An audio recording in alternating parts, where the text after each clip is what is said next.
The picture of the sun card illustrates illumination, which is the fifth stage of enlightenment. But we're not interested in that. In this series, we want to look at the everyday experiences the sun card represents. Just kidding. We'll also have a look at illumination, but in the next video. Our day star is the source of life on our planet. Our planet provides the geological conditions and chemicals needed for the cultivation of organic life, but the active agent is the sunlight. The chemicals that form inorganic and organic matter are identical. In fact, organic life emerges through the assembly of inorganic matter. The first step towards organisms are amino acids. The second step towards organic life are the proteins, which are made of 100 to 1000 amino acids. They are complex enough to perform basic organic functions, but they don't bear organic consciousness yet. In order to get organic consciousness, we need a cell. The cell compares to amino acids and proteins like a city compares to the bricks and mortar it's built from. Science can't explain this incredible jump in chemical complexity from proteins to cells. Well, science can't even explain the appearance of amino acids, nor reproduce it. But ageless wisdom can explain the appearance of organic matter and cells. Amino acids, protein cells, and multicell beings form around astral blueprints that attract and form physical matter. Think of those blueprints as the black matter of biological life. The increasing complexity of assembled inorganic matter produces organisms that carry consciousness. The ancient epithet of the life card, the collective intelligence, denotes this power of consciousness. Remember Jacob's Böhme spiritual awakening from the previous video on awakening? I cannot express the greatness and triumph of the spirit of this experience, nor can I speak of it, nor write it down, nor can I compare it to anything. All I can say is that I saw that life was generated in the midst of death, like a resurrection from death. This sounds very much like a vision of the creation of organic beings from inorganic matter, doesn't it? According to ageless wisdom, the Creator creates the world in his mind. Essentially, everything is made of consciousness. Logically, all things have consciousness, including subnuclear particles. Complex chemical compounds produce subnuclear collective consciousnesses. If a chemical compound becomes complex enough, like a cell, a new type of consciousness appears, the self-consciousness of the respective organism. On a side note, the moon card represents cellular consciousness and the evolution of organisms, which in turn evolves the consciousness of the respective organisms. The sun card represents the power of consciousness of animation. White sun in the right-hand upper corner of the spirit card symbolizes the life power in its cosmic or virgin state. The yellow sun in the life card represents the life power at work. When the life power acts upon the physical plane, the virgin life power turns into the life breath, elan vital, or the vital spark that animates living beings. It is the same life breath that Elohim Jehovah breathed into the nose of Adam, which Elohim Jehovah molded from the dust of the earth. Replace dust of the earth with subnuclear particles and mold with astral blueprint of organisms, and you get the picture. The etheric body carries the life breath of the respective organism. No etheric body, no life. When something severs the link between the physical and etheric body, the physical body dies. For this reason, AI will never be able to become alive, sentient, or conscious. The only way for AI to become conscious is to acquire an organism with an etheric body. I don't think we need to worry about that. happening anytime soon. Animation expresses through the opposites fertility and sterility. Mind that a balanced use of life power brings forth life. Too much sunlight and it gets too hot for organisms. Too little sunlight and it gets too cold for them. Energies have consciousness too. According to ageless wisdom, energies carry consciousness. The sun does not only provide the energy organisms need to live, but also the raw consciousness that organisms turn into individual consciousness.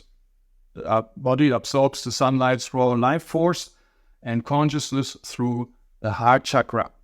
If the heart chakra is blocked, the concerned person will run low on life force and consciousness. As a result, she may suffer from depression or brain fog.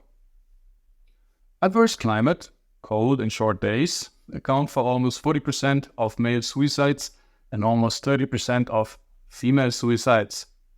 The climatic effect on suicide is even stronger than the economic effects like unemployment. If you exhibit signs of depression, you may want to move to a sunny place. That the sunlight has a direct impact on our brains and minds is scientifically proven. It is established that weak and moderate geomagnetic storms stimulate the brain and that strong geomagnetic storms cause or modulate mental illnesses. Too much sunlight. Sunlight can reduce depression. People in sunny countries are happier, livelier, and look younger. Sunlight, infrared light, produces vitamin D.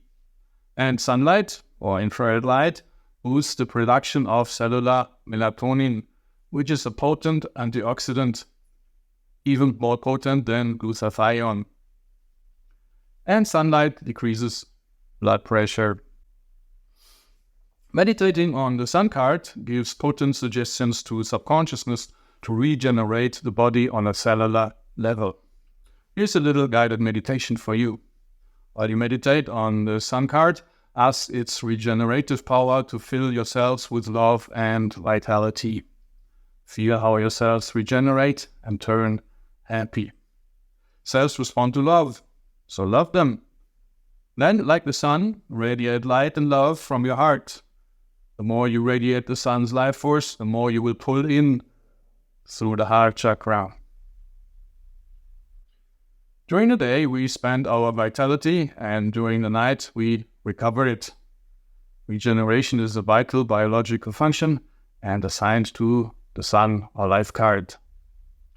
Children have a lot of vitality. They are spirited, happy, curious, playful, social, seek meaningful experiences, and don't hold grudges. These are all expressions of vitality. The daily grind mills our vitality. Many people are unhappy with their lives and jobs, feel depressed, have become uncurious and unfriendly, are prone to hold grudges, and may even entertain cynicism. In a tarot reading, an inauspicious sun card may indicate that the querent is in a dark place. Dark means lack of vitality and a dull consciousness, like brain fog. On the tree of life, the sun card connects the 8s and 9s, intelligence and energy. This indicates the benevolent effect of positive thinking on mental and bodily energies.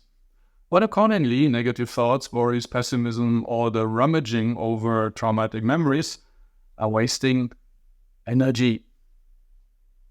Someone who suffers from negativity wants to practice positive thinking, live more healthy, and get more sunlight, etc. In any case, the sun calls for taking some time out to regenerate mind and body. The life power brings forth organisms and keeps charging them with the life breath. The more vitality an organism has, the more lucid its consciousness becomes. A surcharge of vitality promotes the evolution of consciousness, which evolves the organism. If vitality crosses a certain threshold, it turns on latent, transformative faculties of the DNA. Homo sapiens is the pinnacle of natural evolution on this planet. This is as far as nature can go, as far as the sun can go. From here on, each individual needs to take evolution into its own hands. That's where enlightenment practices come in. They increase the inflow of vitality and consciousness into the body, which promotes the evolution of the body-mind vehicle. Humans express on 4 levels, which correspond to the implements on the magician's table. These are the wand, the cup, the sword, and the pentacle. The 4 levels are the spiritual, creative, intellectual, and bodily level. The 4 suits of the minor arcana represent those 4 levels. On the spiritual level, the sun or life card stands for illumination and the spiritual regeneration that follows illumination. On the creative level, the life or sun card stands for our soul's life force, creative fertility, esprit, and genius. On the intellectual level, life or sun card stands for our mind's vitality and the benevolent and regenerative effect of positive thinking. On the bodily level, life card or sun card stands for bodily vitality and regeneration. It calls for relaxation practices, sufficient and good sleep, and a proper life-work balance. Thank you for watching this episode of Between the Pillars. I hope you enjoyed it and discovered an inspiration or two. Please help to spread the light with a like and a share. And don't forget to subscribe. Love and light.